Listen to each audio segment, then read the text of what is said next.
Welcome to Shardcast, the Brandon Sanderson podcast. We're a bunch of mega fans giving you the news, discussion, and of course, a whole lot of opinions about Brandon's works and the Cosmere. I'm Eric, and joining me is Ian. Hey, I'm WeiryWriter, and today we're confronting one of my deepest shames. What's that? The Spren article. Oh, right, yeah, that is true. We are doing that. You're like, I'll update it after Oathbringer. That's I said I would update it afterwards of Radiance. Oh, okay. So it's going great. That's a lower bound. Strictly speaking, true. Also joining us is Evgeni. Hi.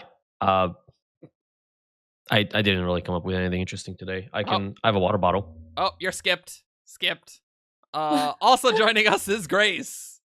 Hello, I am the Gator birthday girl, even though you will hear this like a month after my birthday, but we're recording it on my birthday. Hey, it won't be a full month after your birthday, but hi, happy birthday. Happy birthday, Grace. I'm very excited for all the comments that will wish you a happy belated birthday. That will have a dollar. Speaking of money, we're gonna talk about the societies in Shadesmar. That's terrible. And in money there. Here, let me. Yeah. The thing with transitions is right. The thing with bad transitions. Is you have to. So there has to be you have to really reach for the connection, but the connection has to be there. Yeah. Speaking of money, we're going to talk about the money changers. Yeah. No. So yeah, that's the thing you should have done. You should have been like, speaking of money, you know who else uses money? The people in Shadesmar. Yeah. But I actually wanted to introduce the topic. Oh, cool. But here's in Argent. All things are connected in the spiritual realm. All transitions are connected to everything else. So therefore, in the spiritual realm, it was a good transition, actually. All monetary transactions are connected in the spiritual realm. Spiritual realm is Bitcoin. The spiritual blockchain, man. We're not talking about any of this. Which is unfortunate because it's really fun. Us just riffing off the spiritual realm? Yeah, sure. That we could definitely do that on any episode. Let's talk about Shadesmar. Let's talk about Shadesmar. Which is the cognitive realm, not the spiritual realm. Yeah, right, exactly. Yeah. Let's talk about the Spren. I really enjoyed the Shadesmar sequence in Oathbringer, and presumably all of these things are going to be very important. So I can only imagine that we're going to get more of these as time goes on. Yeah. Well, so I would say some of the things we find out about Shadesmar are going to be just like basic level world building to establish that this is a knowing the WAB about oxygen, like breathing and living society in there. Mm-hmm. Right. So there will be some things that are just, they look super foreign to us, but they're super normal to Shadesmar and don't really have a plot relevance. And then there's going to be a ton of stuff, which is going to be, well, now we are in this foreign environment, this different realm of existence, literally. And the things we learn there are long lost secrets. They are things that we need to figure out. We need to learn. We need to utilize, and we need to use to like solve our problems in the physical realm. Yeah. Certainly a lot of this is world building. Yeah. For these new societies. I think one thing that is important is Spren and them creating kids. That's already kind of been of importance with how the Stormfather created the Honor Spren, right? Like that's important to how things are occurring in the world.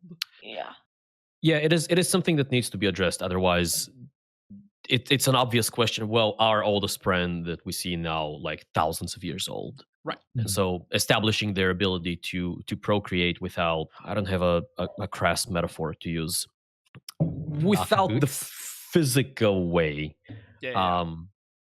Well, We know they do something at those pools of investiture. We don't know what. Yeah. It's just jacuzzis. Yeah, Syl says, well, it's certainly less messy than your method. We're made up of power, bits of gods. There are places where that power coalesces and parts start to be aware. You go and then come back with a child, I think? Mhm. Like, okay. And I like Adolin saying, it's like, that's not that different from what my nanny told me. That's where he's coming from. But, yeah, presumably they're doing some specific action. It almost sounds like they're going to like a perpendicularity or something. That's what I was thinking. Huh. That's not what I was thinking. But like I don't think it has to be. No, I don't think it has to be. That seems like a pretty strong restriction. My impression of this was simply that investiture, like there is free investiture throughout Shadesmar, or maybe throughout the cognitive realm in general. And then it just naturally coalesces it like knots up in specific places. Yeah, because Brennan's likened it to like spiritual humidity as like an explanation for like how perpendicularities form. Why not? That it's just like there are different concentrations at different points, and at perpendicularities it's like super condensed. So it makes sense that there would be like intermediaries where like investiture is starting to coalesce, but it's not as condensed as a perpendicularity. It's not quite heavy to puncture the realms. I like that Brandon's just gonna take any word and then just put the word spiritual in front of it. It's like putting the word quantum in front of things. It's like, quantum temperature. Yeah, that's a thing. Actually, it's exactly the same. Yeah, and I mean, exactly the same. And the quantum realm from the Marvel universe is almost like the spiritual realm. So sure, why not? Yeah, you can heal there because that makes sense. Small, yeah. Yeah. So, do we think it takes more than one Spren at this location to make a new Spren? No. Okay, that's also what I was thinking, because there's mentions of like mothers and fathers, but usually only one of like either a Spren has a mother or a Spren has a father, depending on who made them. Yeah, but there are like the Stormfather wouldn't have needed the Night Watcher to help him create Honor Spren, right? One thing this reminds me of is actually the kind of traditional idea of ley lines in a bunch of different places. I love ley lines so much. And so it could be that these places of power are so if you don't know, ley lines are, and I don't know either very well, but they are essentially currents of magic that are said to go through the what's the origin of, do they come from like ancient human mythology, or is it a more pop culture thing? Because I think Lovecraft uses them, but I don't know if he The idea was developed in early 20th century Europe. Okay. So pretty recent. Okay. Yeah, more recent than I expected. Yeah. So, but the idea is there are lines of power that go through the world, and at places where these lines converge, you have exponentially higher magical potential, or reservoirs of magic, or whatever. Mm-hmm. And so we could be looking at something similar where there are currents of investiture, currents of magic going on through Shadesmar, and at places where they converge, you have these nexi of power where Spren can go and like pull a baby out. Wasn't in the non-canonical Yasna chapter, wasn't there like a word that was like a junction? Yes. But like, I think that was more a like mini perpendicularity, like what like a else color would create to hop between worlds. To transition whelmically. Yeah, I think that term might get dropped in favor of just using perpendicularity. Mm-hmm. It's hard to say with that, but just like a thing that's not a perpendicularity but still has magic coalescing. It's like, sure, why not? But I don't know if like that would quite describe this, because that the junction is still like a tunnel between realms rather than a collection of investiture. Yeah, I mean, this is a side note, but I imagine junctions as doors as opposed to perpendicularities, which are pathways. Everyone knows you just go to a door, and if you ask it really nicely, you come out with a baby. That's how it works. That's common knowledge. I feel like that's extremely reductionist of women, but essentially. That's not what I mean at all. I meant this much more literally. I guess I'm imagining them as almost like proto-perpendicularities where, given enough time, perhaps it could develop into one, but because Spren are going there and taking investiture with them when they leave, like, it's not getting that chance, maybe? Or it's like a lake where a perpendicularity is an ocean. There might be, like, yes, water investiture is flowing into it, but it's also flowing out of it. So, like, there's this. I think we need more information on how like investiture flows in the cognitive realm. Like the whole stuff with the storm, the high storms looking as they do in Shadesmar of just like, it's really bizarre. Because the Spren need that investiture, but it's not gonna like charge gems, right? Correct. They definitely feel better after the high storm. Yeah. So they kind of feed off of it regardless. But I was gonna say, I feel like we're gonna see this happen on screen, or at least get more information. Likely. Yeah, he's raffoed how the Everstorm looks in the cognitive. That could probably matter at some point as well. Yeah, I imagine we'll see that. Yeah, he probably raffoed it because like, oh, I gotta think of a cool description, and I don't have that off the top of my head. But presumably it does something. Yeah. I was wondering if Spren recharge from the storm, or if it's more of a high, right? Like, is the storm essential to their survival, or is it more that it gives them like a period of time during which they are extra energized, and they would survive without it, is just less happily. I am leaning towards it is essential. I think it's essential too. That was like, my impression. Like, I don't think it's like with the returned, right? I don't think it's if you go long enough without. Well, I think if you do go long enough without a storm, you die. But it's like a super long, protracted type of. It's not like a week, but I was thinking about the returned, and it's like, we feel kind of sluggish, kind of get revitalized. It's kind of like that.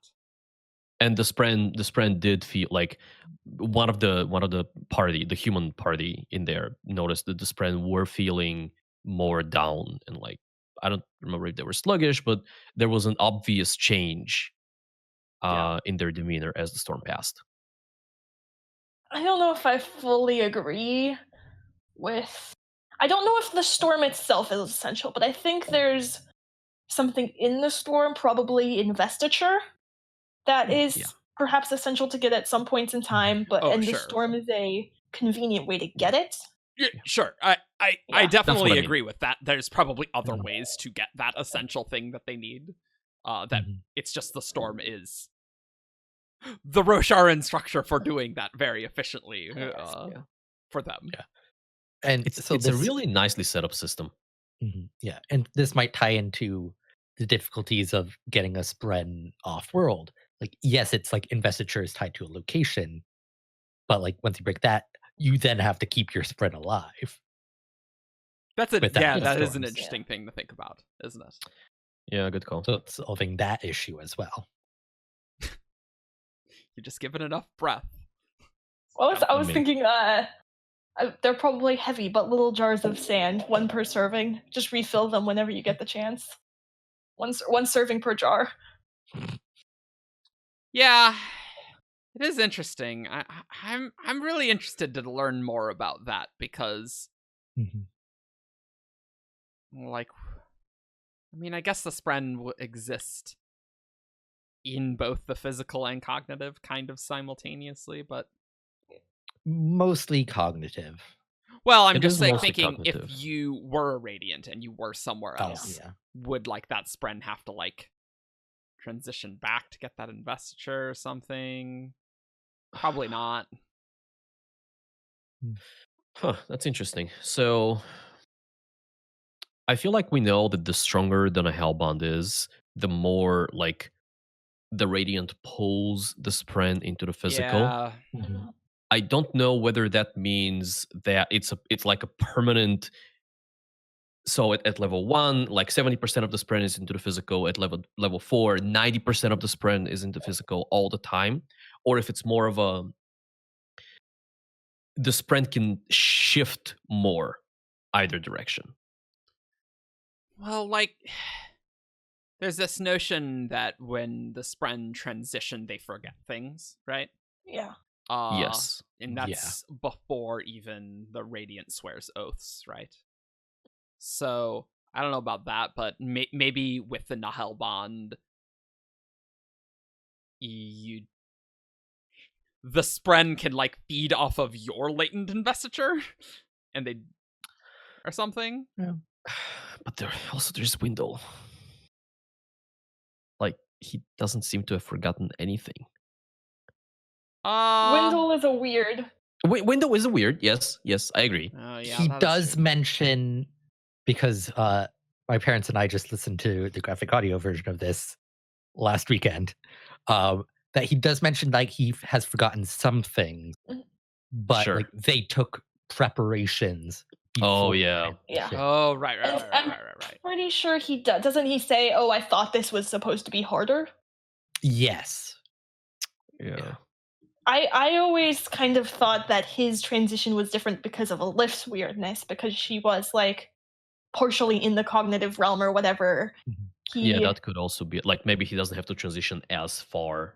Oh, yeah, totally. I definitely think that's involved, but like our two prime examples are Syl and Pattern. Yeah. And Syl was flying around for who knows how long as her like mental capacity like diminished, and then Pattern was kind of stuck for a while.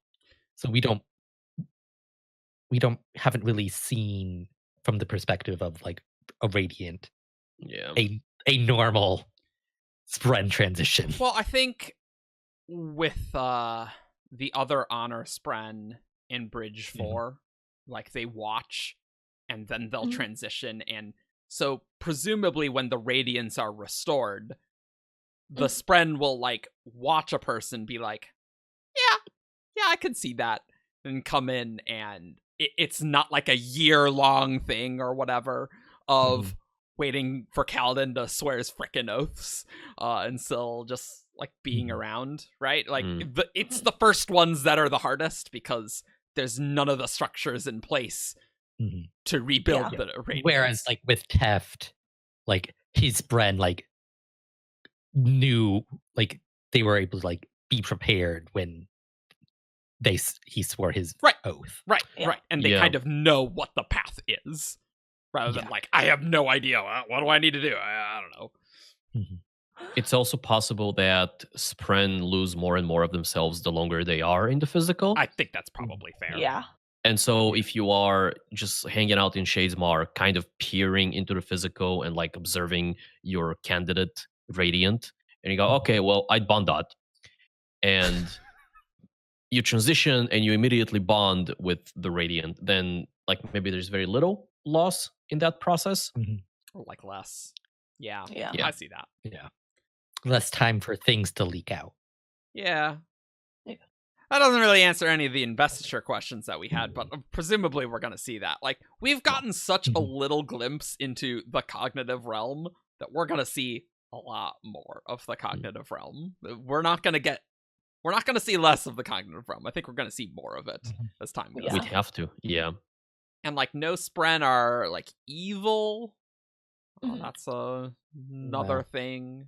Which is not a shocker. Like, No. They are in many ways the same as shards, where no shard is actually evil. I like Brandon saying that the Spren have free will, but they're more limited as to what a human has, which makes sense because an honor Spren not doing something honorable, they wouldn't want to do that, right? Yeah, it's like Brandon has said, any amount of investiture will affect your personality and how you think. And like, so Spren is like a step above that, where they are investiture, like, and that's going to affect how they think. It's going to define how they think, really. I think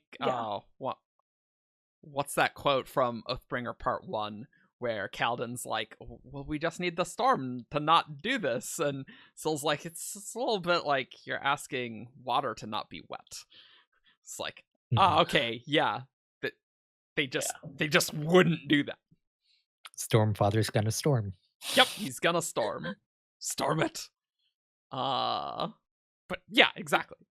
And kind of the sapient Spren are later developments than like after honor and cultivation arrived on Roshar, which I think that makes sense. Yeah, it does, but it's also an interesting bit of knowledge. It kind of affirms that the pre-shattering or maybe pre-honor and cultivation version of Roshar was it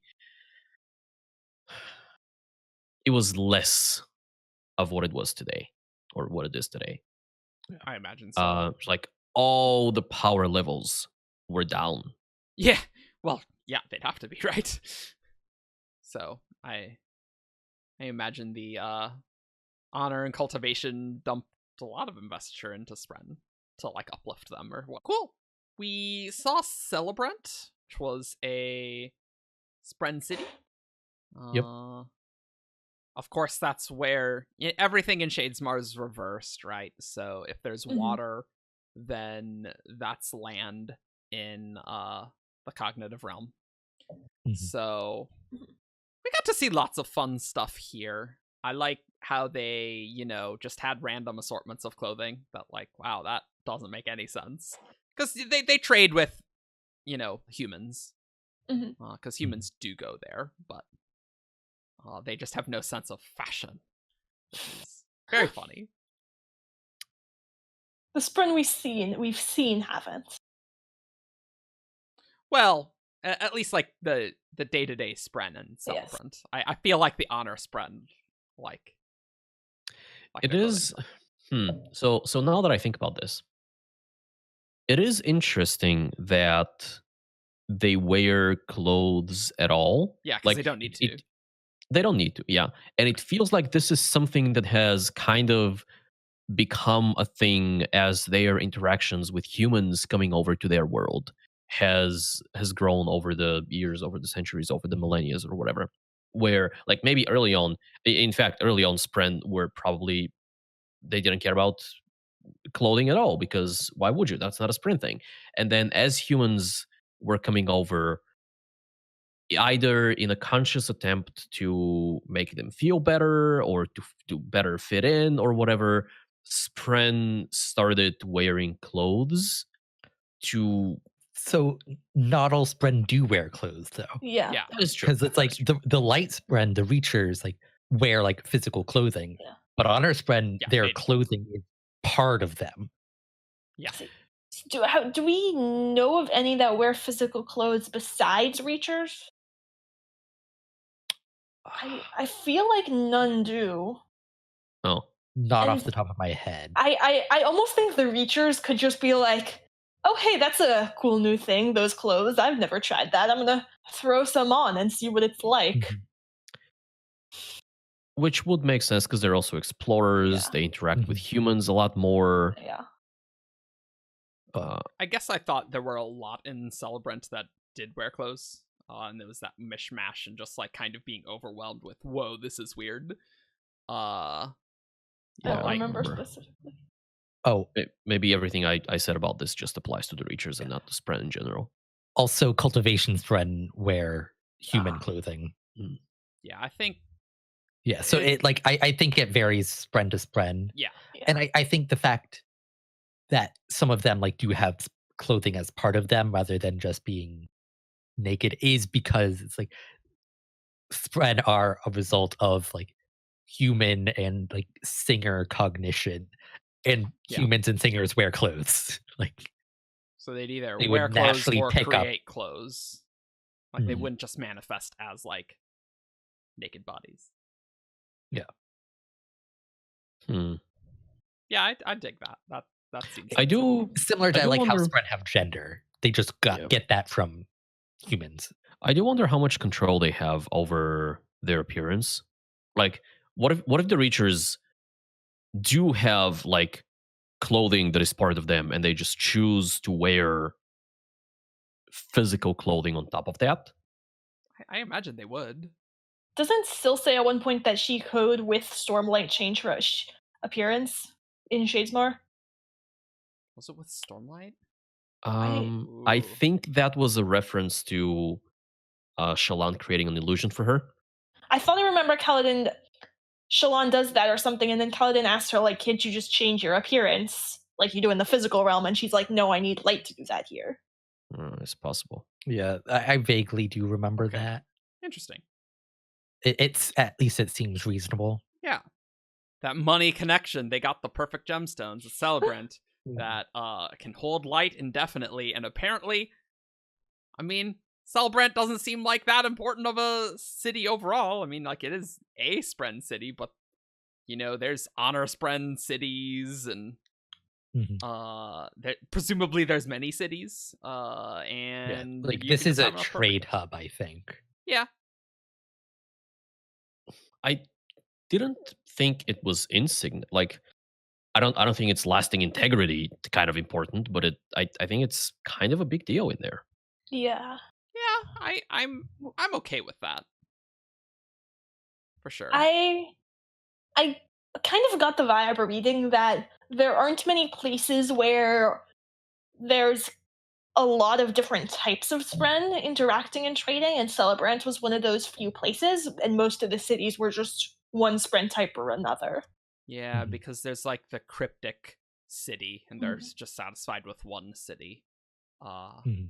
Yeah, I think that's fair to say, but we'll definitely need to see. Yeah. So, do we want to go through every Spren? Will it finally be that day that Evgeni wanted, where we go through every single Spren to try and process of elimination things? And I got quite frustrated with... Yeah. It's do we need to list every Spren? Well, now we're going to list every Spren. That's what we're going to be doing. And I guess we'll just go around the double eye of the Almighty, the Radiant chart, right? Yeah. And start with Honor Spren. And beyond. Honor Spren, not well liked. People don't like him. Apparently, yeah. Yeah. They strike me as very Alethi-like in Shadesmar, actually. They are the kind of militaristic... yeah, that is interesting, isn't it? Imperialistic culture in there. And it's also interesting that the Alethi are all the way in the east, and I think the Honor Spren nation is in the west.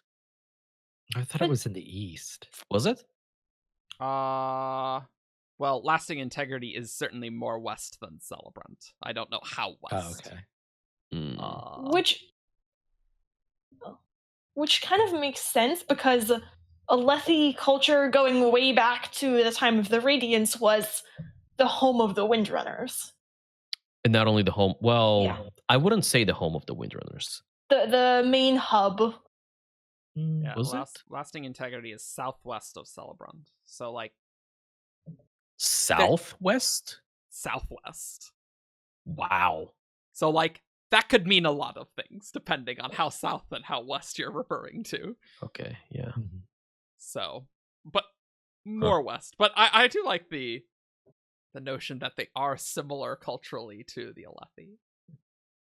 If anything, I would have assumed the fact that Alethela was the Silver Kingdom of War, essentially, would have led to Stoneworks.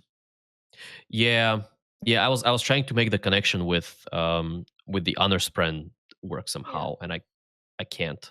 Well, But maybe I'm also trying like to force a connection where I don't know if like only a Kingdom thematic needs one to be exists. related to a specific Spren. I don't think that needs to be the case. I do vaguely remember somebody asking about colon blue versus Windrunner blue. That seems like a stretch. Yeah, I mean, we do know that like the Windrunner River was named that because the Windrunners had such a large presence in that area. Yeah, maybe there's probably a relationship there. I mean, Windrunners were definitely not the frontline soldiers, but they were the scouts. They were the scouts. Yeah. Is what Brandon says. Yep, but like much more on the field than say. Like you wouldn't have a giant group of light weavers fighting. As much, right? I mean, they were still in like the ranks, like much with more the Stonelords. Yeah. It's interesting to see whether the honor Spren and whatever the Stoneward Spren end up being are gonna have some kind of relationship in Shadesmar. Yeah. Either way back when or nowadays. We hate the honor Spren slightly less than everyone else. Yeah. And Evgeni, it could be that there were Stonewards there, but just the Windrunner Order was so large and they had so many squires that culturally they kind of ended up overshadowing the Stonewards. Perhaps. They do get a lot of squires, I guess. So, sure. They do. But honor Spren, as you might imagine, created by Honor originally. Whoa, crazy. I know. That's weird. Really shocker there. But then when Honor was dying, then gave that task to the Stormfather.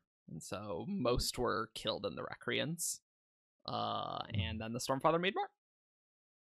He made 10 more and then stops. And so then like Honor Spren have been perpetuating themselves. Right. Because 10 more, right. Yeah, because Syl is the only of his original children to survive the Recreants. We know she is the only one, right?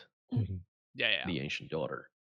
Yep. And that's a result of her Radiant dying shortly before the Recreants, and so she was unbonded at the time. Yep. Yeah. Yep. And I like how Ivory thought that the honor Spren would never bond humans again. That is ridiculous. They would never do that. And well, Ivory kind of beat them to the punch, but still Kaladin's one of the first. So did Pattern, by the way. Well, yeah, for sure. And possibly Spark. We don't know. Yeah. I don't think the honor Spren would have without Syl, though. No, absolutely. Yeah. Like, only Syl would have done that, and then the honor Spren, or at least some begrudgingly followed, as we're seeing now, but yeah. I do like their names. Yes. I think they have really snazzy names. Oh, I see what you're saying, yeah. Rua? You like Rua? Well, that's probably my least favorite. Lopen's name for him. We don't know what his name is. Like it's not gonna be Rua. No more than Syl is Sylfrana's name. Oh, I see what you're saying. Yeah, right. Yeah. But Honor Spren apparently have a feast of light. Yes. They do, that we don't know anything about. We don't know anything about it. Yeah. But going back to the names, like they're all heavily associated with the wind. Yeah. Like a sylph is like a wind spirit. Right. Borea is like Boreas, the northern wind. And Nodum is Nodus, the southern wind. Oh, yeah. I was like, how does Nodum do that? Oh, yeah. Cool. I didn't know that. That is cool. Yeah. That's very cool. Fenderana, is that her name? Do you know that one?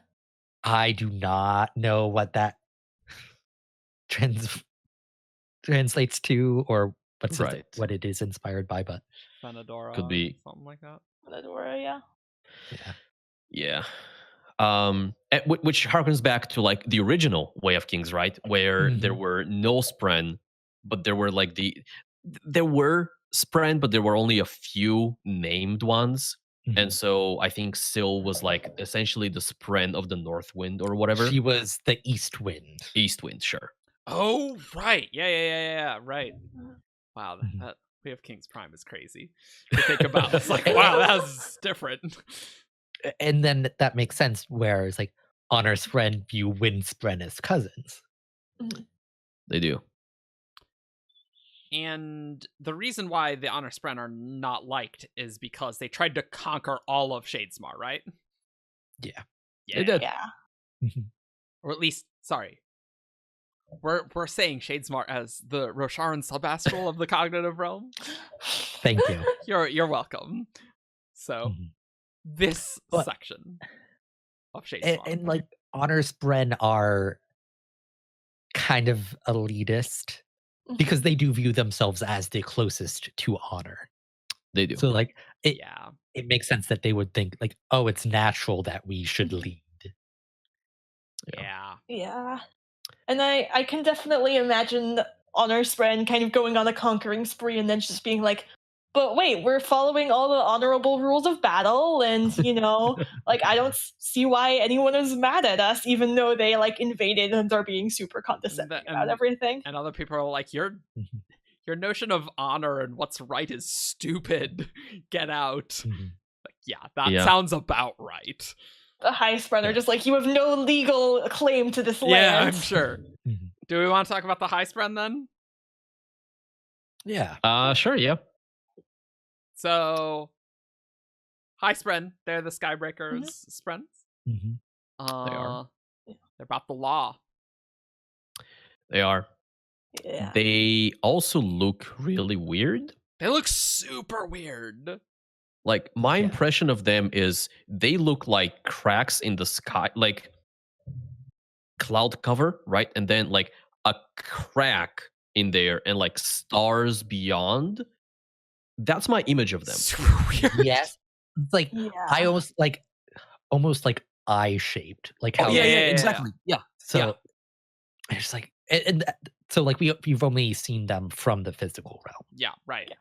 So it's one of like the only like varieties of Spren we don't see over the course of the Shadesmar sequence.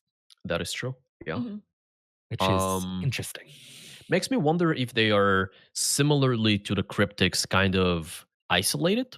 Keep to themselves? I think that's probably a pretty safe bet. Yeah. They seem reclusive, to say the least. If their Spren is not even going to be like, I don't even want to talk to Zeth. I'm good. It's like we have not had any dialogue other than like an impression, like a few times maybe, of approval. Zeth is also a special case because he carries a murder on his back. Yeah, okay. Yeah, if I was a Spren, I probably wouldn't want to get too close to Nightblood, given that we know Shard Blades can kill Spren. So that's fair. Yeah. It's interesting that they're so reclusive because they're the only society to survive the Recreants intact. Well, that might have been like a like protection on their part. Yeah. Well, because like during the Recreants, like the rest of the Spren, like their societies were probably thrown into chaos. So it's like the High Spren kind of just like, yeah, we're gonna just like go behind our walls and like y'all can deal with stuff. We're just gonna continue our lives. Imagine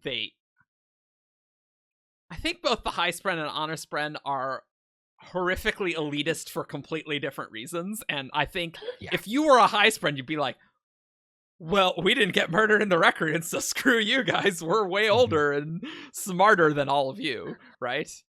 I can see that. And like the relationship between the two of them is like multiple Honor Spren have been like, I'm no High Spren. Yeah, they're and we know there was friction between the Windrunners and the Skybreakers because they have vastly different like interpretations of what is right. Yeah. And I like that we have the high spren just to give the honor spren a contrast and like struggling with what is right. And that's the cool thing with all the spren, but I think it's most obvious in the difference between the high spren and honor spren. Yeah. Because like the high spren would also probably consider themselves very close to honor. Yeah, I imagine they would. Yeah. Laws are a thing of honor.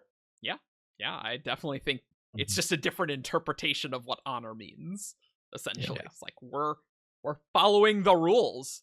Honor is all about rules, so that means we are the most of honor. Yeah. And it's like the honor spren just have the best branding. Whether or not they truly are the closest to honor, whatever that means. The high spren would probably disagree with anything the honor spren say. Very, very likely. Yeah. Also, there's a really interesting kind of dynamic within at least a lot of the Radiant Spren, where you have the honor spren and I was gonna say the sky spren and the high spren, having this star spren. Those are a can of worms that we don't. Yes, it is. But so they have their own friction, right? And you also have the honor spren and the cryptics being very opposed to one another. And you have, I feel like cultivation spren also fit in there somewhere, but like a lot of these spren societies they don't just hang out. Like they have strong feelings for one another. Like no, it's they have drastically different. I was gonna say ideals, which is sort of true. Sort of accurate. Yeah. Worldviews. And so, like, the spren societies don't necessarily get along for the same reason the orders didn't really get along, because it's like some beliefs just naturally don't jive with other beliefs. Yeah. And we've talked a lot on this podcast about the human societies post-recreants and like the chaos that happened there, but there was just as much chaos in Shadesmar, and there could very well be a lot of bad blood from those times and things that happened. Yeah, because there were at least a couple like spren societies where like every single member was bonded. So it's like the culture going forward, who knows how related that is to the culture beforehand? Well, because like there was no one to pass on that culture. Yeah, because Timbre, it's like, wow, your whole family died in the recreants, and you don't really like the humans. And yeah, that's true. Same with Spark. Spark does not like the humans in Old Radiance either, right? And I think that's totally legit. If you were a spren, you'd be pretty pissed. But like even beyond that, like it not just like the enmity to humans, like culture like gets passed on like parent to child. Yeah. If that is broken, like the children like make up their own culture. Pick up some of the scraps, but a lot of it is them figuring things out on their own. So it's like a pre like recreants cryptic may or may not recognize like the modern cryptic cities. I agree, but also I think it's going to be less different than if that something similar happened to humans, because the spren at least like are bound by what they are. So like there's gonna be similarities, but I see what you're saying. Yeah, the core fundamentals may be the same, but it's the trappings, the decoration around that. When you guys were talking about the honor spren like having friction with cryptics and high spren, that just reminded me of the Radiant chart, where there's those lines coming out of each order, and the Windrunner, there's a diagonal line going from the Windrunners specifically to the Lightweavers, and then there's a line to the Bondsmiths, the Edge Dancers, and the Skybreakers. Yeah, these lines are weird. I mean, I don't think we need to dig really deep for why people wouldn't like, why Spren wouldn't like the Honor Spren. Like, that's not hard to do. But it's just interesting that it seems like the Cryptics and Honor Spren don't get along, and the Honor Spren and the High Spren don't get along. And I feel like there would be something between the Honor Spren and the Cultivation Spren, given that those are the two ones that are directly of the two shards, right? Mm-hmm. I think they're gonna have, so I don't think they would be directly opposed to one another, at least not on a like a natural kind of level. But I think they're gonna have very different views on how they should behave in the world. Like Honor Spren are very much about kind of doing what is right and sticking by your word and sticking to your promises and oaths and bonds and things like that. And I feel like Cultivation Spren are gonna be just kind of not going with the flow, but doing things a lot more flexibly, a lot more organically. But you're right. The Cultivation Spren would not care about any of those things that you just listed for the Honor Spren, right? They literally wouldn't care about that at all. And another interesting thing is that while the Honor Spren consider themselves even to be the elites of Shadesmar and do a lot of conquering and have an empire, Cultivation Spren are a lot more like, oh, we're just gardeners, and like we weren't going to bond, but all the important Spren were, so we did it as well. Like, I love that. They are like Windows people were so adorable. Yeah. Did we, before we move on, and we're gonna jump around and talk about the different Spren relationships, of course. Did we have anything else that we wanted to talk about the High Spren? We really don't know much about it. Very important that Yasna spoke with them when she was. That's crazy. Yeah. When she was quote unquote dead in Words of Radiance. Yeah. So a lot of the information. So like she comes back to the main cast in Eurythero in book 3, and a lot of the information that she carries with her is essentially High Spren information. So one, there's going to be this weird thing where her knowledge is going to be biased, essentially. Which it's also interesting to consider that now she doesn't really like Kaladin, and I wonder how much of that is like personal dislike and how much of it is like she has absorbed some of the dislike of the High Spren against the Honor Spren. I just think I love that line in Oathbringer where she's talking to Shallan and she's just like, what do you think of the bridge man? He's pretty much exactly what I imagined the Windrunners to be. but really though, like Kaladin, would you describe Kaladin as a flexible person? Absolutely not ever. And Yasna is all about like, yeah, I'm gonna do what's right and I'm gonna be flexible to I don't care about oaths and binding nearly as much, right? Yeah. So on your point, Evgeni, I think with most people, I would agree with you. Yeah. But Yasna is specifically from an order of scholars that try to avoid bias. I think she's a Versatalian. So like Fair. She would work very carefully to like piece out like what those like High Spren biases were from that information. I agree. That's fair. And she's probably like, okay, they have lots of info, but they're also giving me info, so that's cool. I know this is biased, but maybe she doesn't know the extent of how biased it is. Alternatively, she could just then agree with those biases once she realizes what they are. Is like, okay, I'm fine with that.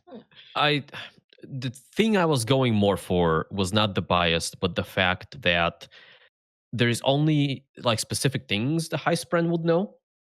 And so there are only specific things that Yasna would know by extension going into the next book. Or what does she know? We'll never truly know until book 10. Yasna book. But how awesome would that be?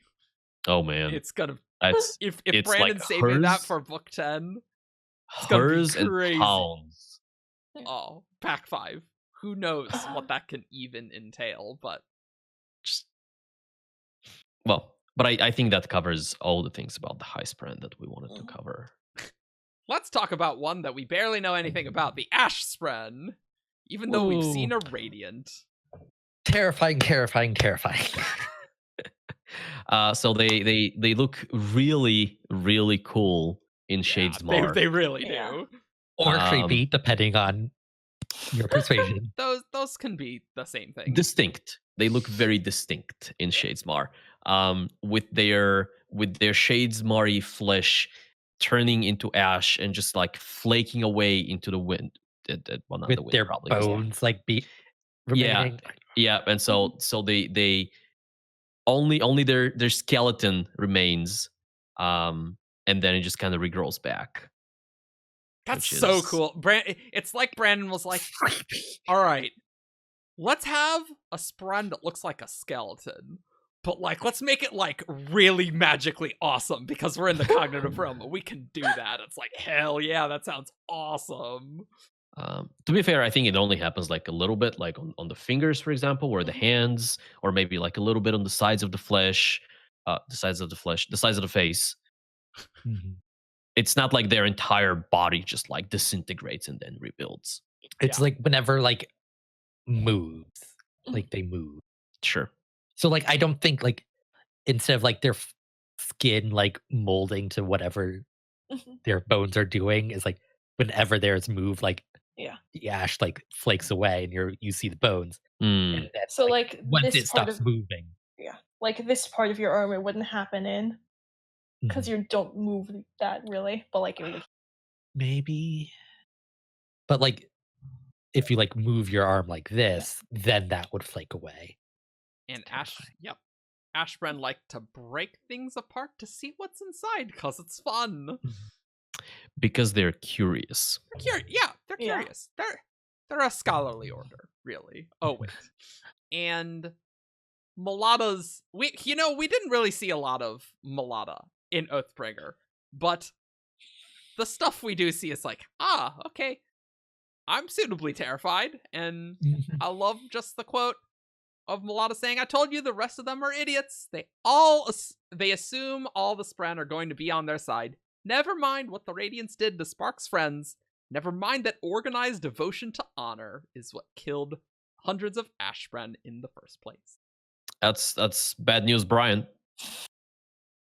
Yeah, I mean, we can't make generalizations about all the Ashbren, especially as more Radiants, bond, right? This could be a specific Spark thing. I think Malada would have knowledge about the general sentiment of the Ash Spren, at least as far as Spark is aware. Yeah. Doesn't that quote kind of suggest that Spark was created pre-Recreance, right? Like yes, that's it does definitely suggest that. my impression. So like if there were other Ashbren that were created later, they might not have that same bias that Spark has, because like, whoa, all those Ashbren got murdered, and the kids later are like, I didn't know any of them. I don't really care. Like, that's possible, but I think it would be both sad and unfortunate on multiple levels if the Dustbringers end up being entirely on Odium's side. I don't think they will. Me neither. For the same reason, like not all Skybreakers are going to be on Odium's side. It's like individual people. Yeah. Skybreakers are a bit of a special case in this. I think there is an interesting parallel with the Ashspren where you have this moment. It seems like you have this moment of realization with them where they were just fine and dandy being in Camp Honor and fighting the enemy, capital E, and then things happen. The Recreance happens, and they go, "Oh, we thought these other people were the enemy, but look what our people did to us. Maybe we're fighting on the wrong side," which is a little bit of what you get with the modern day Windrunners, or maybe even the like pre-Recreance Windrunners, right? Where they go, "This is the side we are fighting for, and we were fighting for, and we just found out some things." Yeah, but like the point I'm trying to make is like individual people are going to make their own decisions. Well, like individual Spren are going to make their own decisions. Like, it wouldn't make sense for, like, all Dustbringers and all Ashspren to be, like, anti-honor. I would be very disappointed if Dustbringers were an antagonist, just because, well, they didn't like Dustbringer because it sounded a little too close to Voidbringer, and so I want to see a Dustbringer struggle with that, where they're like, I'm on the right side, I'm on the side of the heroes, but I just really like destroying things a lot. And I have glowing red eyes, which is kind of weird. Dude, non-balat for Dustbringer 2020. 2020, yeah. Oh, I like it. Like we talked about the honor spring kind of having some of the best publicity in terms of like being close to honor. The Dustbringers and possibly to by extension the Ashspren had some of the worst publicity. Yeah. Creepy skeleton monsters. They seem friendly. Do they? And Jess got me a Dustbringer glyph for my keychain, so that's my Radiant Order of choice. So I got to defend my Dustbringers, you know. Yeah. I think there is room for the Dustbringers to be like I'm very much on board with the idea of them being like very destructive, very violent, but also like sticking to the right side, at least in modern day, or maybe at least in pre-Recreance. But I also think there is room for them to be like almost artistic. Yeah. That short scene where Malata burns like a design into the table always struck me as a beautiful scene. Yeah, even if she does it to show off like destructive abilities. And it's like Ashspren like to break things in order to see what's inside. It's not just to break things. Yeah. So alternate universe Kaladin. He's a surgeon. He dissects things just to see what's inside. Write that fanfic. Well, he still goes into that profession. He still wants to do the thing. Like he wants to save people, but his motivation is not, I want these people to get better. That's a side effect. Yeah. His motivation is, I want to open them up. So, Surgeon Kaladin went on a dark turn. He didn't go and join the military, but he eventually was a Dustbringer. I love it. This is great. I like this. No, maybe he joined the military, and the fact that he was like a military medic sure opened some doors for it. Doors for him. Cool. Let's talk about cultivation, Spren.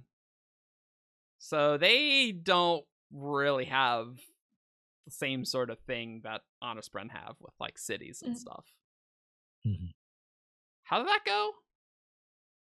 So it's like they don't have cities of their own. So I'm assuming they just live in more multicultural Spren cities, like Celebrin. Right. But there isn't they don't have a lasting integrity of their own. Yeah. Like I've always sort of thought that cultivation Spren seemed like the working class of Shadesmar. You get a little bit of that with them being gardeners and with them like working whatever they work in Celebrant. Craftsmen. Yeah. Before, like a minute ago, actually, I thought it would be cool if they were like essentially the wild people of Shadesmar. So they just like they're hermits, they live in secluded areas, and like they do their own thing. And Window has, a small hut on top of some mountain, and that's where he grows his chairs, whatever. But I guess they're not that secluded, because it is suggested that they live in maybe not entirely, but at least some of them live in other Spren cities. Yeah, they seem like a type of Spren that people wouldn't get too annoyed. The other Spren wouldn't be like, wow, screw the cultivation Spren. They're just like, cultivation Spren. All right, cool. They're just here. Make us some chairs. Yeah. Perhaps the analogy I'm coming up with is the cultivation Spren as perhaps a artisans guild type organization. Yeah, it does kind of sound like it. Yeah, I could see that. Because Wendell's I like, could buy I'm not that. a pedestrian gardener. I'm not just gonna garden plants. Are you kidding me? Screw you guys. Like, for the most part, they're allowed to go and have their own shops, do their own things, but there's a central leadership, and when that leadership says, hey, like, you have to do this for us, it's kind of like, okay, yeah. Yeah, like, having their own ruling class, it does feel guildish, where they don't need their own city. If you're a guild, you don't want, like, to have only a city with just yourselves, right? Yeah. You want to make money off other people. I dig that. Yeah. They got the ring, the ruling class of the cultivation spren, and they are really good at manifesting souls. They are, which is presumably what the gardening is. Yeah. Right. I think that is perfectly sensible, and also not surprising that they consider the Night Watcher and cultivation as the mother. It's like, yeah, no crap. This is not unexpected. Not a shocker. No. It is interesting to me that Wendell says, so when he talks about growing chairs, right? He says, I had collected the most magnificent selection of souls of chairs from your side. I cultivated them, grew them into grand crystals. And it's that bit that I don't understand. Because like he's clearly not just manifesting the chair. Because when you manifest something in Shadesmar, it just looks like the way it looked in the physical realm. So where are the crystals coming into this? And as you guys think, another thing, like crystals are essential part of cultivation spren's appearance. Yeah. They're not just vines. Yeah. It's like I think this might be like the difference between just manifesting a soul and making an art of it. Gardening. Yeah. Yeah, most of the soul manifesting we've seen have been by newbies. So I imagine there's lots of interesting things you could do.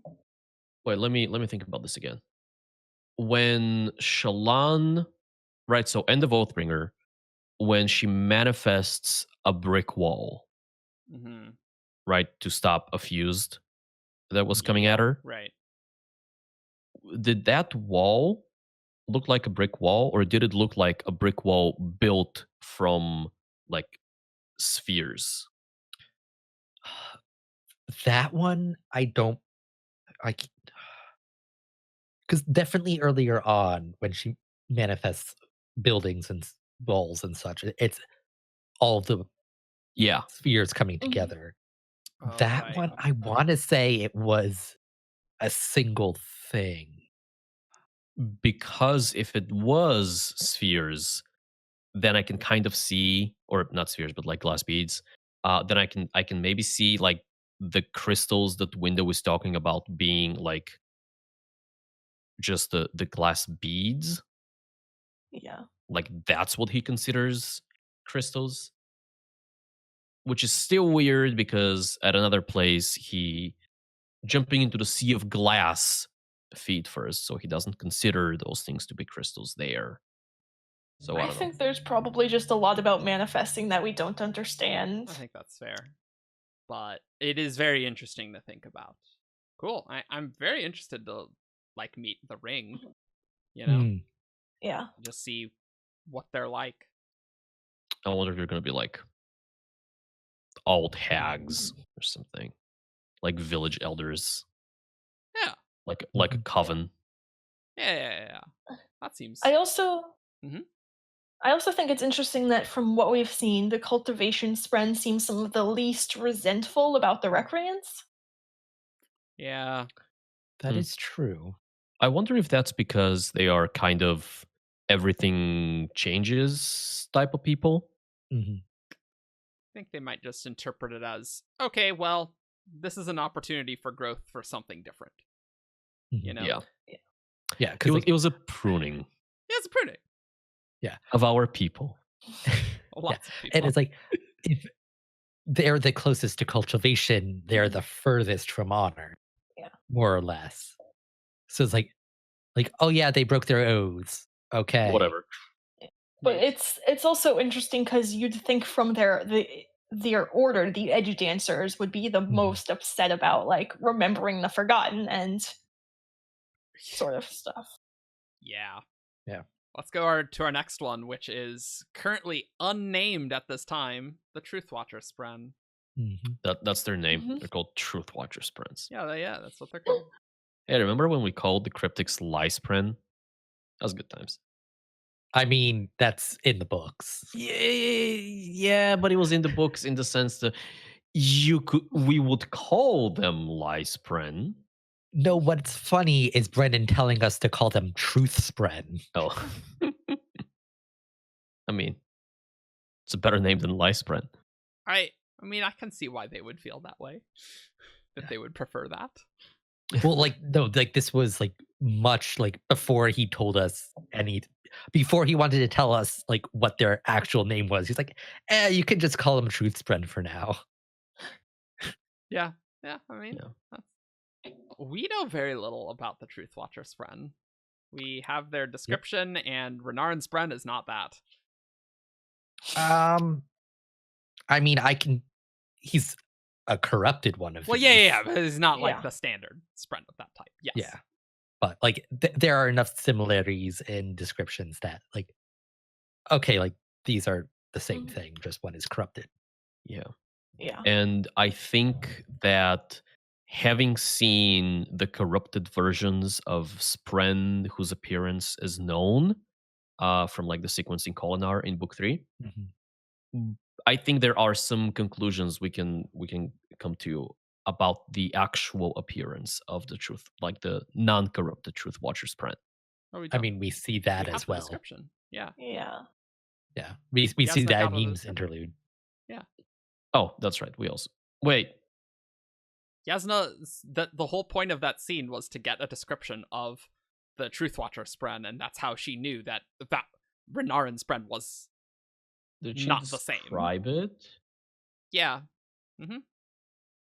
Because I remember her going, yeah, that's not it. Yeah. Well, we see it in memes interlude, and we see it. The stump describes it in Edge Dancer. Cool. That it's specks of light, like those from a piece of crystal suspended in a sunbeam, and when it stops, like light creeps upward from it, like small plants. Oh, I've been completely immune to these words all my life. They've just terrible radiant. You're immune to the words. Zeroth level. Whereas Gliss, it's like crystal grows up from like wherever Gliss is. Yeah, okay. And is red. That's all we know about the Truth Watcher Spren. Yep.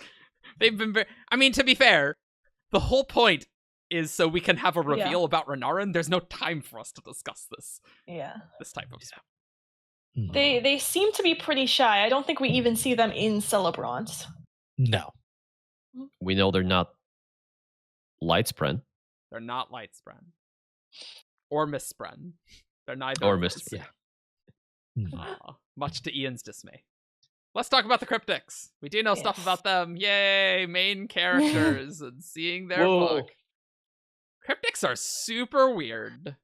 Yes. And they don't care about conquering, and they have one city, and what a place that must be. I feel like this is the one of the places in the Cosmere you want to visit most, Eric. See? I bet they love visitors too. Yeah. Oh, yeah. Yeah. Oh, man. I almost imagine their city as like, what's his name? Escher? Escher? Yeah. Like an Escher painting, essentially. Oh, man. I imagine everyone who goes there feels very uneasy about the whole thing. But the cryptics are like, this is great. Love it. And they're just happy and cheerful. Like, isn't this great? Yeah. They like to listen and learn, and they do. People like to avoid them, and apparently they have a fearful reputation. They are... Pattern describes them as essentially Spren of the natural laws that govern the universe. Surge Spren. Yeah. Like I'm trying not to say that, but that's what he says. I'm like, yeah. Which has always seemed weird to me, like as a concept, right?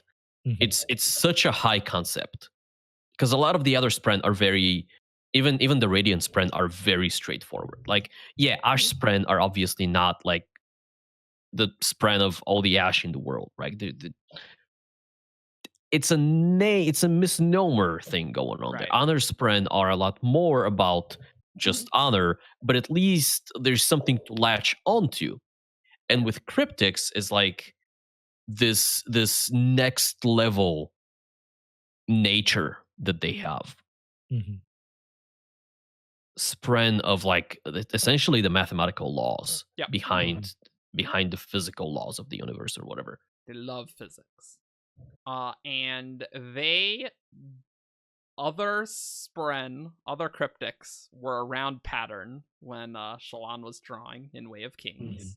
And the cryptics are a lot like the cultivation Spren, where them bonding radiance is more of a conscious effort. And there's this very interesting word of Brandon, where Brandon says, in regards to cryptics bonding, again, what the cryptics are driven to do is in part because of what a few of their members have been experimenting with. I don't even know what that means. So I think this is like, I don't think Shallan is the only Lightweaver. That I think Pattern and other cryptics like formed bonds to test the waters, and like the cryptic elite are like, things are progressing like adequately. I think we can put this into more widespread trials. Yeah, like I could imagine like Shallan's one of the first ones. Mhm. Like especially when she was younger, and probably more have developed since. Yeah. Maybe, yeah. So you think the experimenting with is just Nahal bonds? I think so. Because that's like the entire point of this entire exchange. Like, because like the full context is like the cryptics are very much like what is happening with Lift, where there's more of a conscious effort on their part, as opposed to what is happening with Syl or Yasna, where there is hesitance. So it's like the cryptic elite are like telling members like, hey, like we need to start bonding, rather than like rebels like going out and like forming bonds on their own against orders.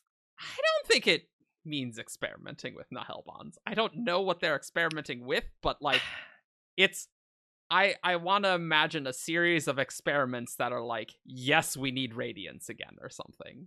And so there's something else that then drove them to seek out the bond again.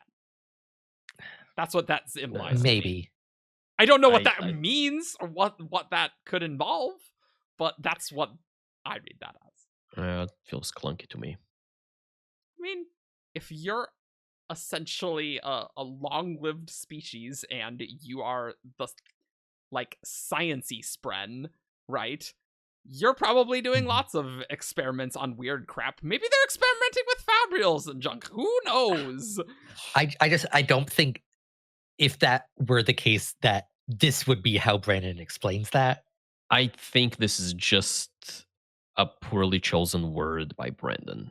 Like, I think if this word was something other than experiment, but like trying, for example, yeah, maybe. I think it would have been a lot more clear that this is referring to them attempting to form bonds and like figure out how this thing works again. Maybe they're experimenting with like bonding very young search binders.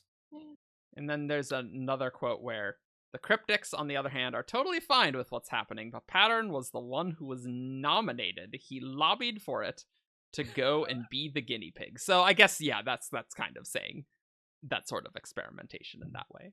So the cryptics I love the idea of Pattern lobbying. Are totally all over doing this. They're eager for more. But a lot of them think it is a death sentence. But they're weird. They don't mind it that much. Yeah. It's a new experience. They have an interesting mentality, yeah. Yeah. getting a little bit of like one vibes out of this. Well, no, I take that back. It's coincidental. But one thing I love about them is the way Ivory describes them to Yasna, where he says, cryptics are trouble. They enjoy lies, Yasna. Feast upon them. Speak one word untrue at a gathering, and 7 cluster around you. Their humming fills your ears. You know, and you know what's another thing that I'm thinking about with them listening and they like learning new things? It almost reminds me of the Iriali, like wanting other experiences. That's what I meant when I said one vibes. Oh, okay. I see. Yeah. Right. Like the one. Yeah. Okay.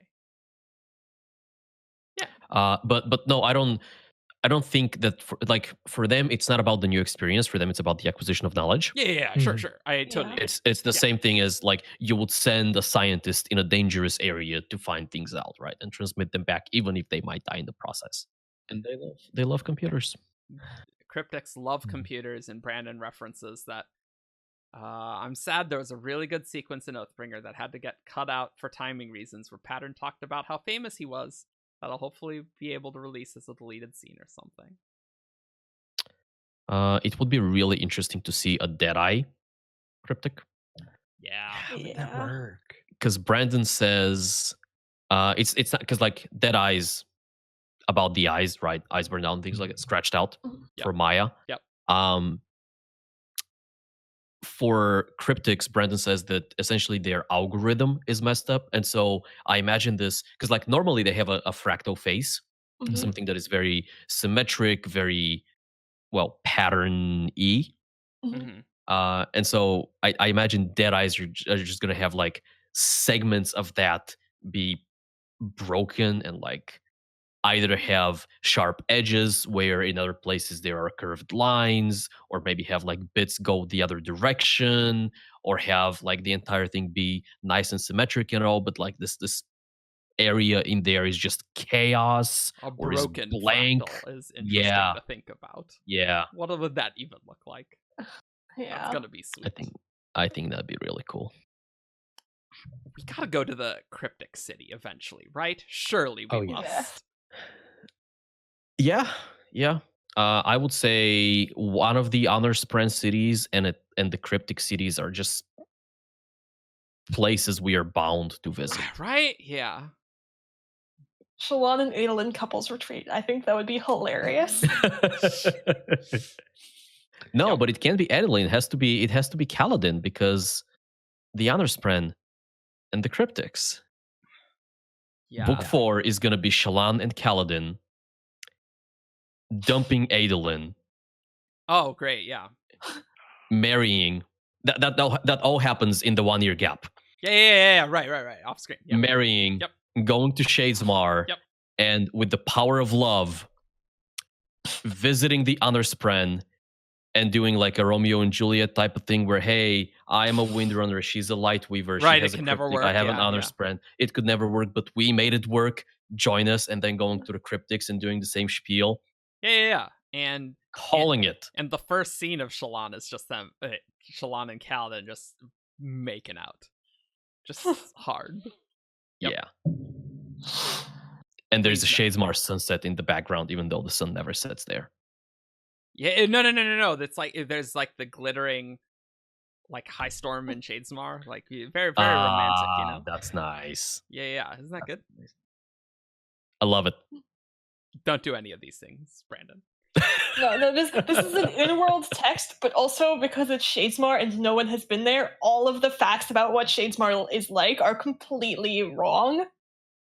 What else do we don't really know that much about cryptics, really. I want to see more truths. I want to see more Lightweavers. I want to see Hoid's truths.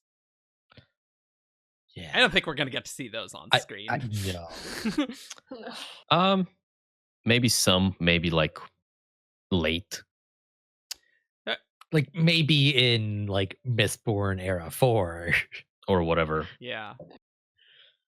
There was actually a really interesting quote about Hoid in the live stream Brandon did recently, which was basically saying why is Hoid so much more involved in Stormlight? It's because Hoid wants light weaving powers, and so that's just inherently going to intersect with the main characters a lot more than whatever the crap he was doing on Cell, right? He is interacting a lot more with them because it's his best way of figuring out how these things work. Yep. Yeah. There's the thing there with that actually Hoid specifically wanted those powers and to get off-world with them, so it's kind of a tangent. But it's very he doesn't want to get stuck on Roshar. Well, yeah. You know. Yeah. Or rather, he doesn't want to have to leave his surge binding on the Roshar. Because I don't think if you are a Radiant, I don't think you are also bound in the world. Like, I think if you leave, you just leave your Spren behind. I don't know. That's interesting to think about. But I would not be surprised if Hoid's the first one who figures it out and tells everyone else. Oh man, I bet with what we know about cryptics, I bet that cryptic is going to feel so lucky once he realizes that he's like, bonded with I chose Elhokar initially, but wow, I got a lot more info out of this. Boy, did I mess up, and boy, did things turn out great. Or maybe the cryptic would just be like, wow, Hoid, you're crazier than me, and I'm a cryptic. that's saying something. And it's like the cryptic version of Wendell. It's like, oh no, no, why are you dragging me to all these things? Let's talk about Spren. Let's do it. I love them. Tell us about Scholarly ones. They look, and I have a hard time describing the way they look. Yeah.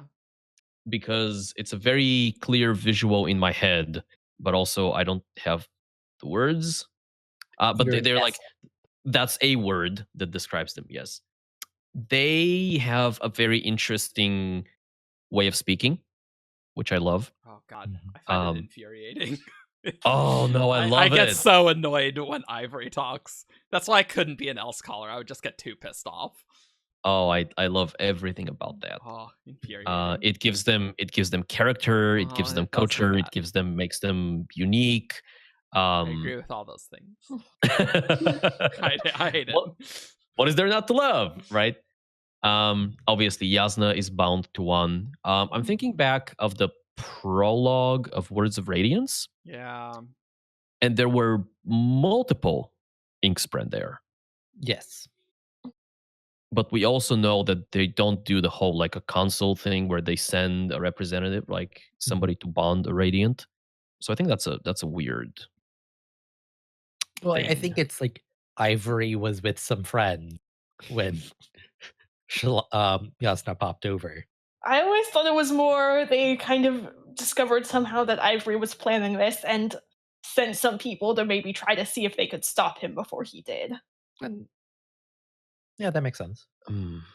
Right, yeah, because they didn't want to risk the bond. There are those who would rather kill Yasna than do what Ivory had risked. I like this, that Ivory is named Ivory, given that the Inkspren are described as, black and inky, right? Yeah. So that is a fun contradiction. Yes. Oathbringer mentions like he had taken the name Ivory as a symbol of defiance. He was not what his kin said he was, and would not suffer what fate proclaimed.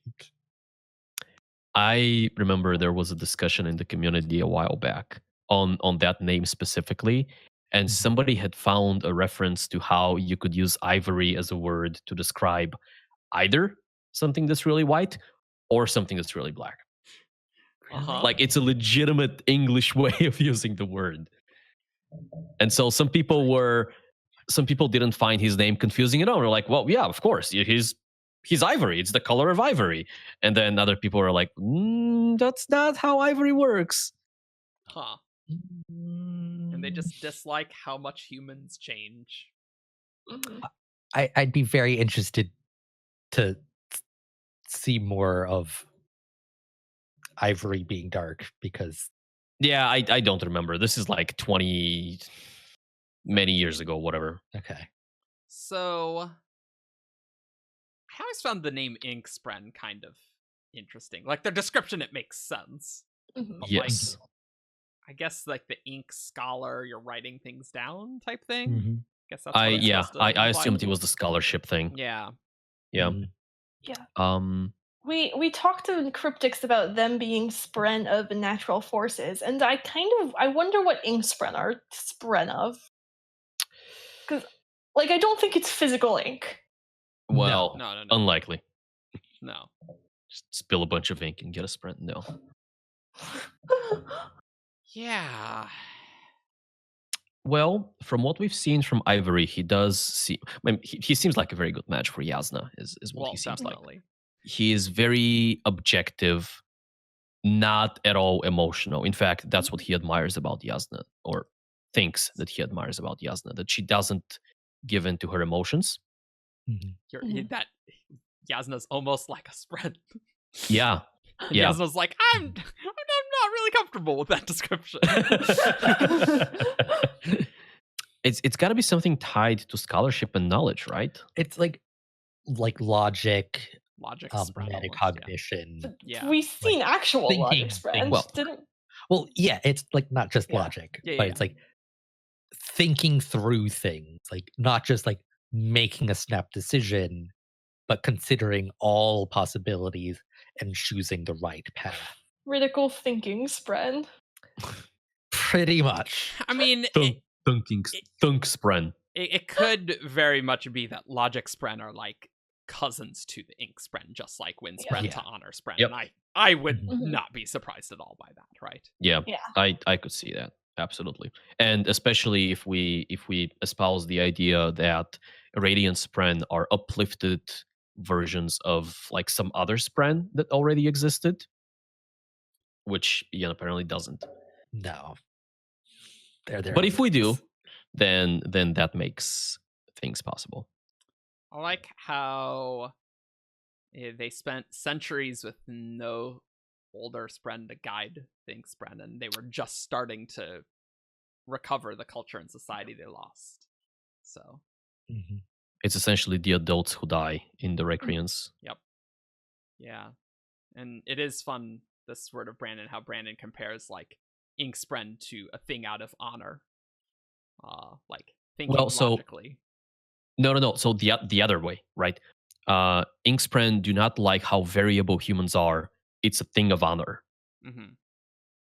And they like people who are logical and willing to think their way through their lives. So I think he's saying it's the variableness of humans that is not honor. Yeah. Oh, Brandon is okay. Yeah. Okay. Yeah. Because it was also weird to me to say that variance is a thing of honor. No. The ink Spren don't like that variance, so that just reminds me of like, oh yeah, the heralds will be fine. It's like, oh yeah, that humans can make choices. Oh, they're not Spren. Oh shoot, that's a problem, right? Yeah, which is interesting because there's a scene with Nodum where he comments on the variability of humans. Like he says, like the variety of humankind is what gives them strength. Yeah, but their ability to change and adapt. Yeah. Also, with ink Spren being so with this sentiment, it kind so for a long time in this fandom, we've talked about a hard line that splits the double eye of the Almighty into like Spren and orders more associated with honor, and Spren are more associated with cultivation. Yep. And early attempts at this made the line either like straight horizontal or straight vertical. Yeah. But now knowing that Windrunners and Skybreakers are very honorary in their view of the world, and Ink Spren are also very honorary, I think that puts the line like it's like more diagonal. Going from slightly diagonally under Skybreakers and under L-Scholars. Yeah, but then you don't that would be an uneven split, though. But that makes an uneven split. Yeah, I had L-Scholars and Wheel Shapers flipped in my head, and I was like, "God, it's perfect." Rip. But it doesn't work. I think there's probably just a lot more variability, and which is associated with what, and that isn't necessarily a good just trying to divide it in a line like that isn't good. They're all going to have some of both. Yeah, and it's not an even gradient going around the circle. No. It's symmetry. Yeah. Okay, doesn't matter. Let's talk about Reachers. They're the Will Shaper Spren. They are light Spren. They are actual light Spren. Yeah, the actual light Spren. Yes. Yep. Mm-hmm. Timbre is one. Yep, she is. And we do definitely see them because, you know, Kaldin and crew got on the Reacher ship, right? They're the travelers of Shadesmar. Mm-hmm. Which fits with the Will Shaper stereotype. Yeah. Yep. Mm-hmm. The Will Shapers are going to be very envious of Hoyt's cryptic. Somewhat. I think Hoyt might be a little too crazy for them. Well, no, it's just like the fact that that cryptic is going out to explore the Cosmere. Yeah. That's the part they're envious of. Hoyt himself, like, he's weird. They look metallic, Mm-hmm. which I think is a cool look. Like gold, bronze type of thing. Yeah. I do think they had like clothes of like their bodies. Wear human clothes. Well, they wear human clothes, but I also feel like they had like they also had their own like metallic clothes that was part of that. I might be just stuck in my head in this, but I feel like that was the case. Regardless, when they are on the ship, they do this thing where there are metal lines go through the ship, and as they walk, they often touch the line, which I think Kaladin speculates is a form of communication for them. Yeah. Shallan, sure. That sort of vibrating copper lines. You know what that reminds me of? The rhythms. You know?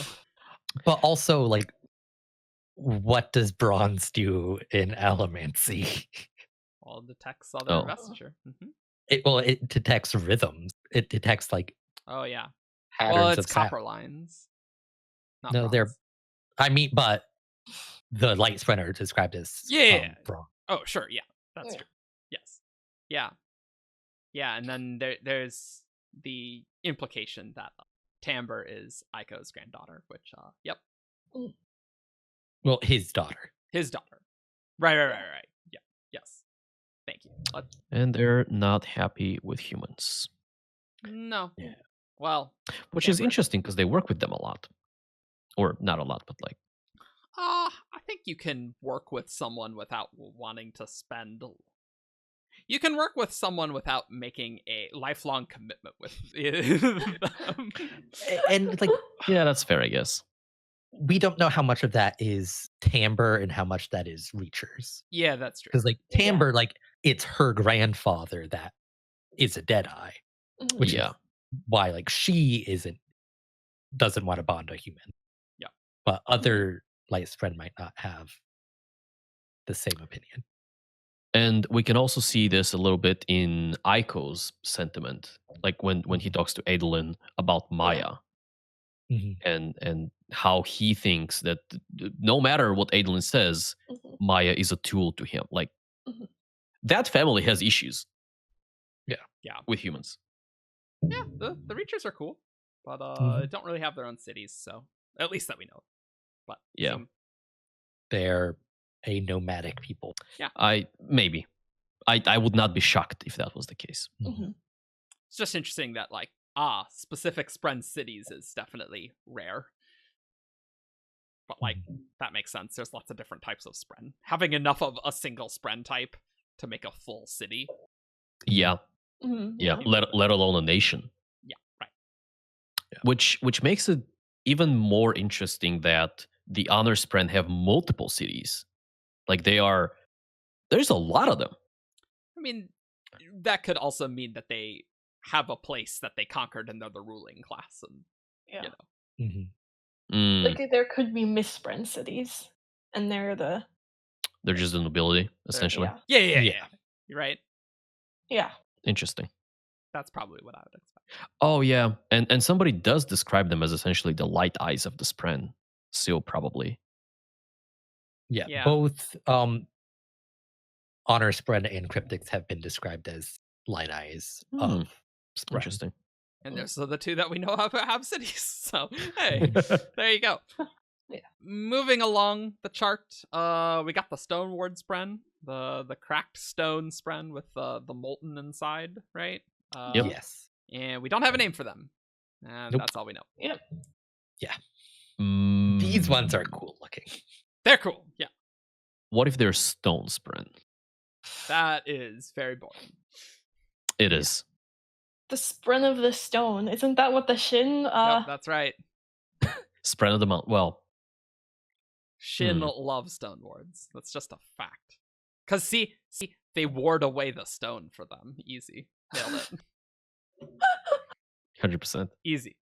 Of course, going around the chart, we have the 3 unique Spren of Stormfather, Nightwatcher, and Sibling, and doesn't really seem like the Stormfather talks to anyone but Honor Spren. I don't know. And some random humans.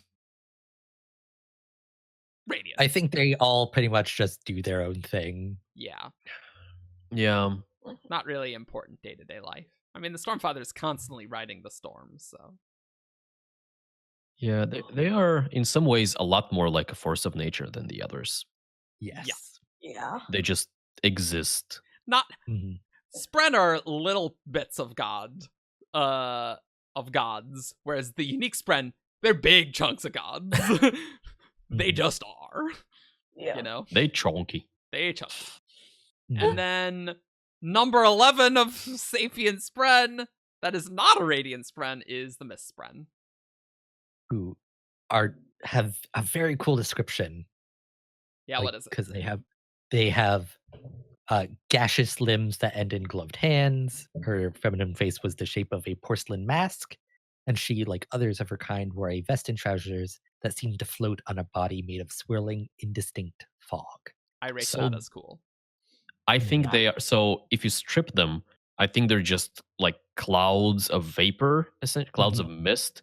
Yeah. With like, I think the porcelain mask is how their face actually looks like. I don't think they're wearing a mask.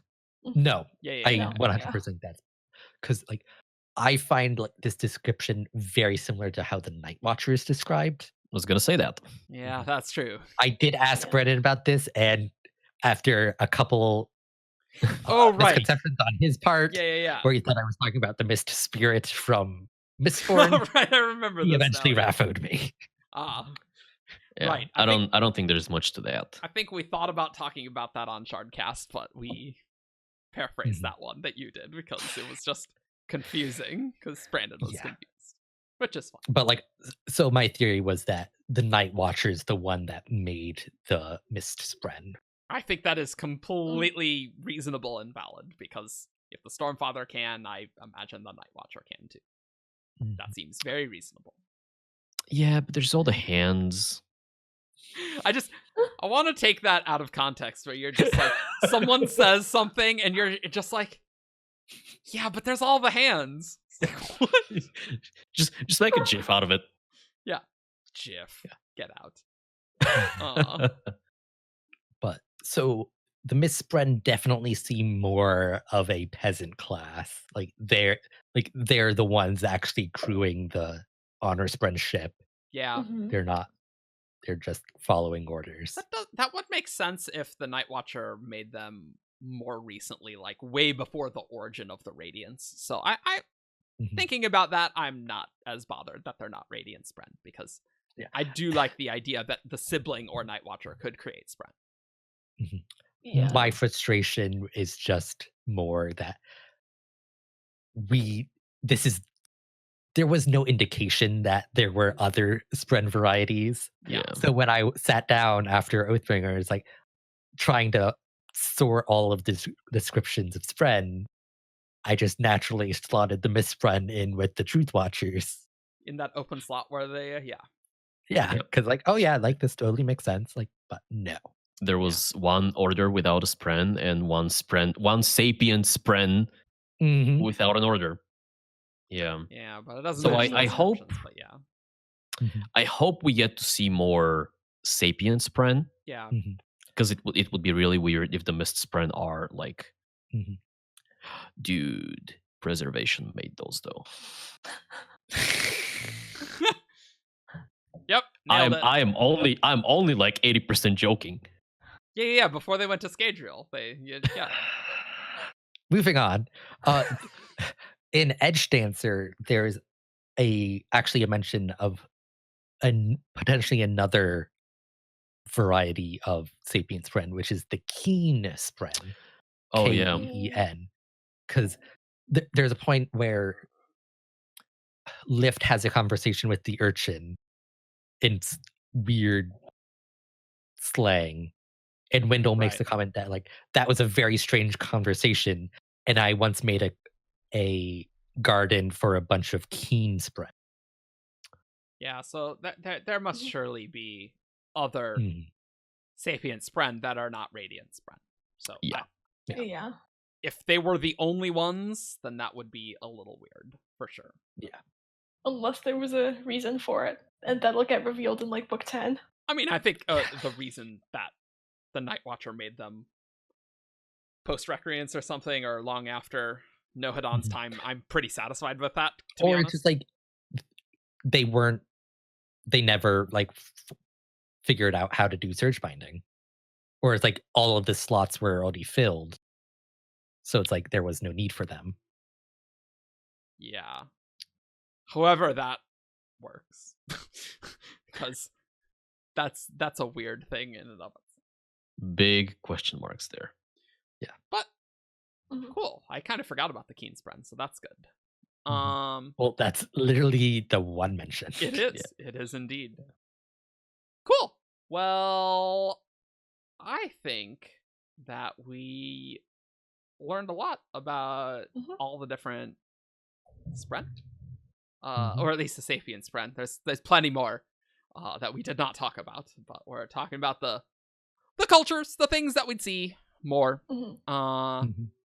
So I think it's time for us to go to Who's That Cosmere Character? This character is from Roshar. Menace, Tien, Talm, Braze, Void in drag on a horse. It's time for Who's That Cosmere Character? Caw. All right, listeners, you know how the game is played. You send an email to wtcc@17thshard.com with 5 clues and a corresponding character.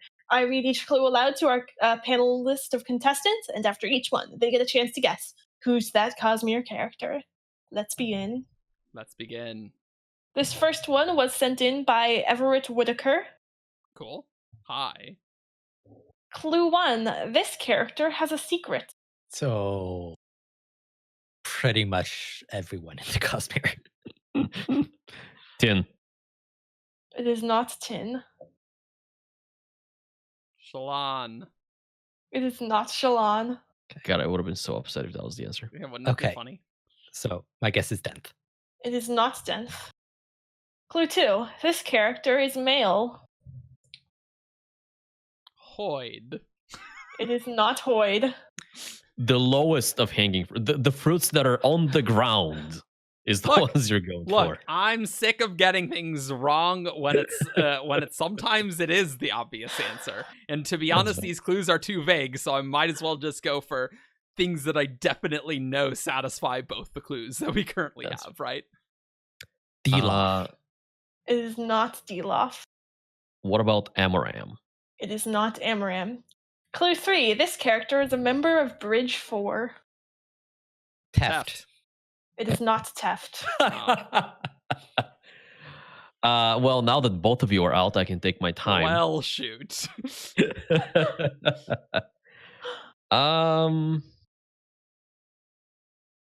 Let's go with Rock. It is not Rock. Clue 4. This character's mother died. What? Mother died. Renarin? It is Renarin. Nice. Yeah, no, that's good. That's good. I like tricky. I like the misdirection. Yeah, the misdirection was really good there, because you think like Teft, or like, you know, the usual Bridge 4 peeps, but Renarin's a member of Bridge 4. It's just fact. Yep. Yeah. Well done. I like it. Clue 5 is this character was involved in the Battle of Thalen Field. Yes, he was. Cool. Not what I Played a wanted. very important role there. Yes, he He did. got maybe squished and maybe regenerated instantly, but who knows?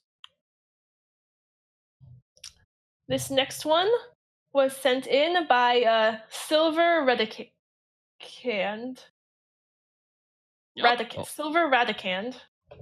Hi. All these names we don't know. Nope. That's exciting. Clue 1. This character is older than 30. Downar. It is not Dalinar. Race odium. Kelsier. It is not Kelsier. That's such a weird clue. It is. Yasna? It is not Yasna. I got my second clue ready to my second character ready to go. I also have my second character. Clue 2. This character protects another character on screen. Oh, okay. The Lord Ruler does not work for that particularly well.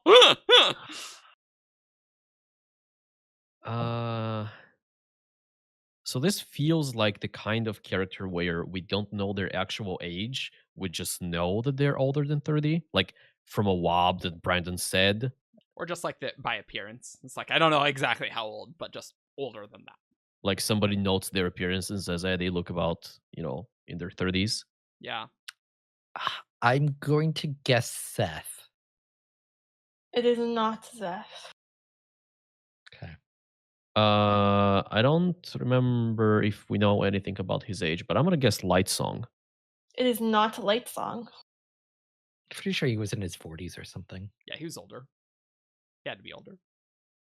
I mean, I don't think this works, but I'm gonna guess Rock. It is not Rock.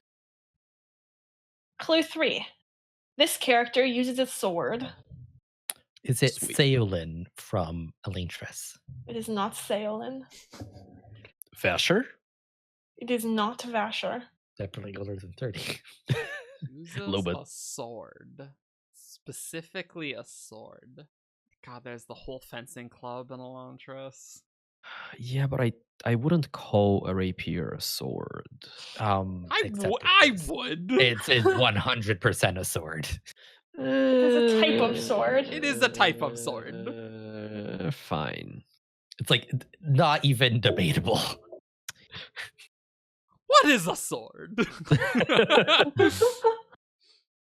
I still wouldn't call it one, but I will accept other people calling it one. Oh my god, and everyone with shard blades. Oh my god. Yep. I'm waiting on you, Eric, right? I know, yeah. I'm gonna go with the Thalen Shardbearer in the Battle of Thalen Field, who I think is Hraldum. It is not that person, and I'm Starts with- pretty sure they're under 30, but I'm not totally sure. Oh, I I think. also Really? I don't know. I don't remember. Clue 4. This character is invested. Oh, great. Love it.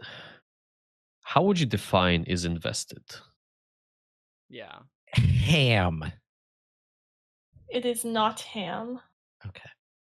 Like, because it matters a lot whether you would consider an allomancer who is not like an allomancer who is just like chilling there is not any more invested than a non-allomancer. I would say that they, for the purposes of this, that an Allomancer would be considered invested. Though I see what your point. I'm gonna interpret that as that a user of an invested art does qualify. Because I don't remember his age, I am going to guess Prince Rayoden. It is not Prince Rayoden. He's He's in definitely his not middle. 20s. Yeah. Okay, yeah, I thought he was younger, but like, I was thinking about that too, though. Mhm. He's like 25, I think, Something like or that. mid 20s. yeah. But I don't know. I figured maybe there's like a weird thing that I'm forgetting. I'm passing. Clue 5. This character was a cognitive shadow. Was. Past tense? Should we be taking that past tense? Is it seriously? tall? What did you guess? Taln? Talonel Elin It is not Herald of Taln. War? Okay. I need to know if the past tense matters on that, Grace. I don't think you should answer that. Okay.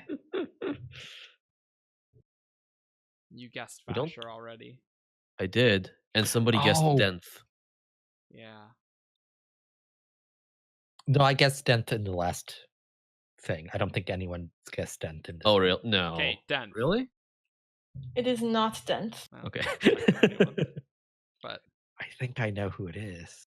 He probably protected Vivenna from like thugs or whatever at some point. yeah. Oh, maybe R Steel.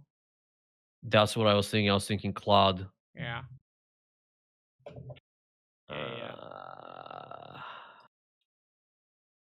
Older than 30. I think Yellow it's R Steel. Claude. I'm guessing Claude. It is Claude. Ah, nice. Okay, yeah. And his swordsmanship was a big defining feature of his character. And was a cognitive shadow is correct. Yeah. Wow. Oof. That was we need to do some teamwork there, I think. Evgeni. Well, I mean, I was It's like 5 as scholars. of clue of clue 5. I There's was not also that big of a thinking list that. of past tense cognitive shadows. Yeah, no, it feels like if you can give a clue like this, and we Yeah. don't immediately jump to the answer, then your question is either really good or really bad. Right, yeah. And I think this one was really good. I agree. Yeah, because that all fits. That fits just fine. So Claude, of course, was a lifeless in Warbreaker, who was R Steel, one of the 5 scholars. But Vasher killed R Steel. Rip. And Jules had the hots for him. That is true. Yeah. Yep. Jules still has the hots for him. That is unfortunately. Well, Jules is taking R Steel to Ye Steel to see if Ye Steel can bring back some of R Steel's. God, I hate those names so I much. know, right? Aren't they all like? It's like, Yeah, when they're you brothers. Those 2 other 5 scholars, yeah. they're siblings too. Like, okay.